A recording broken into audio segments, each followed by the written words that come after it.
never made it, but I know what it takes. I'm motivated by a mix of emotion. Got my statement, and I'm reading it slow so I can understand it fully. Appreciate my standing, go out of this world and right on time.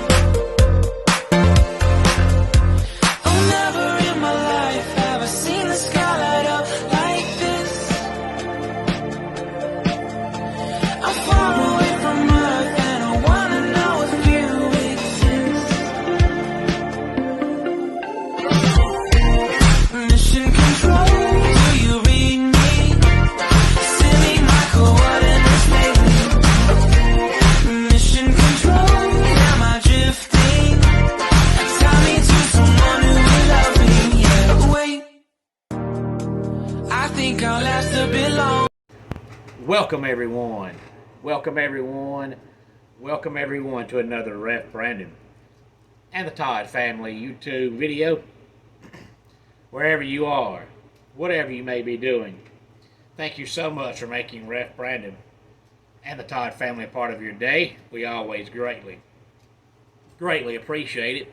It is a Thursday. I hope everybody is enjoying the Labor Day week. I know a lot of people have just decided to make a whole week vacation out of it. So if you're one of those people, hopefully you're enjoying your time off. Now, Tuesday, the new college football AP poll came out. Normally it comes out on Mondays, but since we had the game Monday night, it came out on Tuesday. So we're going to discuss that coming up here in a couple of minutes. First, I want to talk about the Cookout Southern 500 that took place this past Sunday evening. The green flag was just after 6:20 Eastern Time, late Sunday afternoon, early Sunday evening. Now we know we're in the NASCAR playoffs now. This was race number 1 in the 10-race playoff chase. After 3 races, they will eliminate the bottom 4 drivers, and we'll go from 16 guys competing for a championship down to 12 guys competing for a championship. Kyle Larson came home with the win on Sunday, followed by Tyler Reddick, Chris Buescher, William Byron, Ross Chastain, Brad Keselowski, Darrell Wallace Jr., Chase Elliott, Ryan Blaney, and Eric Jones rounded out the top 10. The bottom 4 drivers right now in the playoffs are Darrell Wallace Jr., Kevin Harvick, Michael McDowell, and Ricky Stenhouse Jr. Now, Darrell Wallace is only 1 point behind Christopher Bell for that coveted 12th spot. Kevin Harvick actually had a chance to win the race, but one of his pit stops just before he came down to pit road, the caution came out, and you cannot pit under caution. I believe he was in 2nd or 3rd place.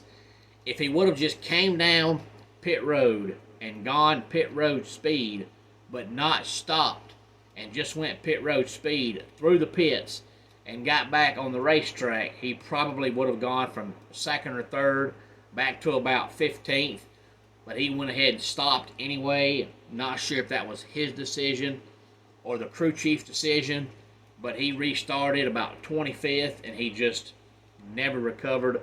Michael McDowell had a terrible race. If he doesn't win one of the next 2 races, he's pretty much eliminated.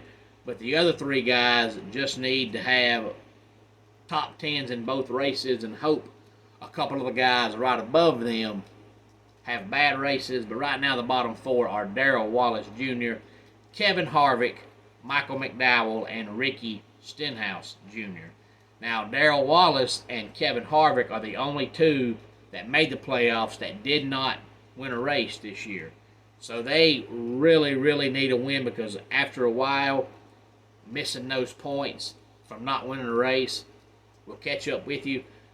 Back in action this Sunday from Kansas, 3 o'clock, Sunday afternoon on USA Network. It is the Hollywood Casino 400. Now, I know a lot of people, especially the old NASCAR fans, complain about Kansas because it's one of the more modern tracks. It's up in the Midwest area, and a lot of the old school NASCAR fans are all about the South because that's what made NASCAR famous. But I'll be honest with you, I actually enjoy the Kansas Speedways. I'm looking forward to the race coming up Sunday afternoon.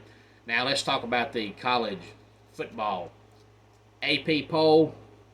It comes out, as I said earlier, usually on Mondays, but since we had a game on Monday night, it came out on Tuesday. I try to discuss it on a weekly basis here on the channel.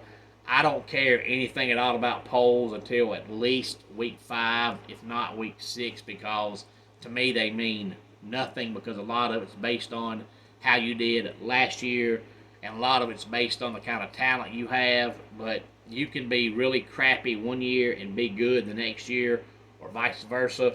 And you can also have all the talent in the world and the players just don't gel well together, and it means nothing.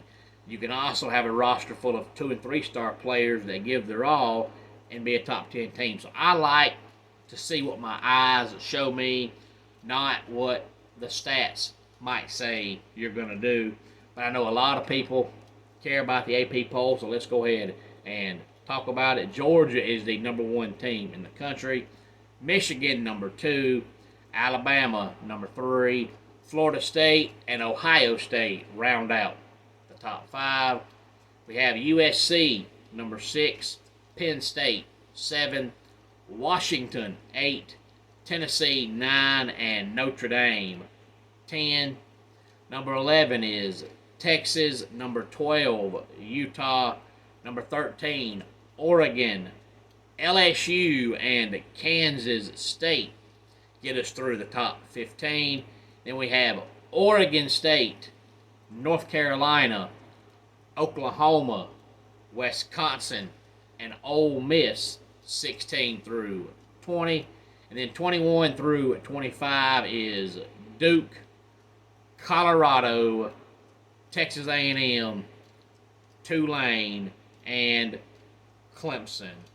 Now, after week 1, we won't talk about week 0 because not many teams played. But for all you conference people out there, which I still think the whole conference talk is a bunch of hot garbage, people only use that talk if it helps their team.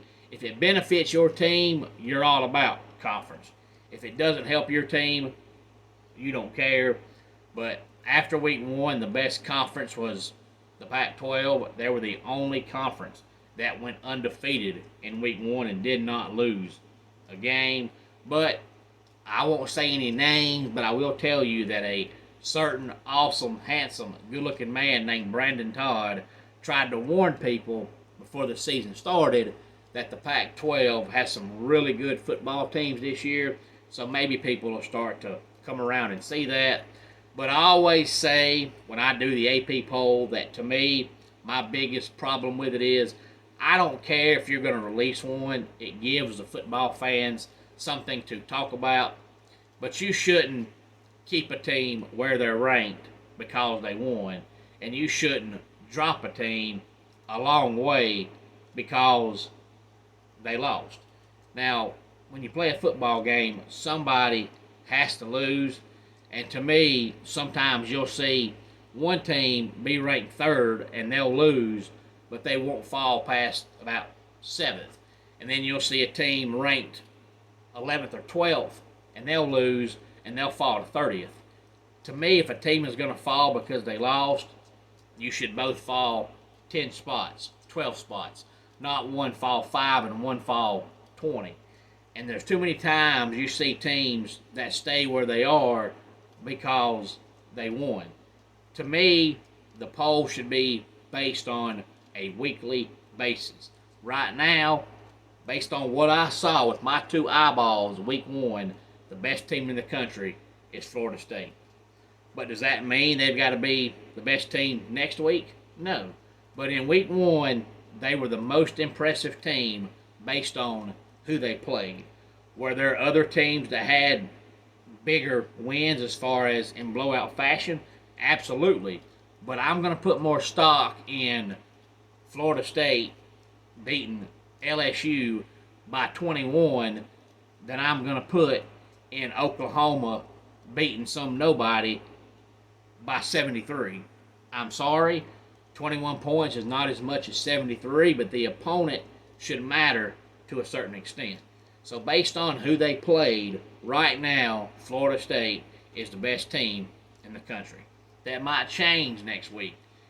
Bama and Texas play Saturday.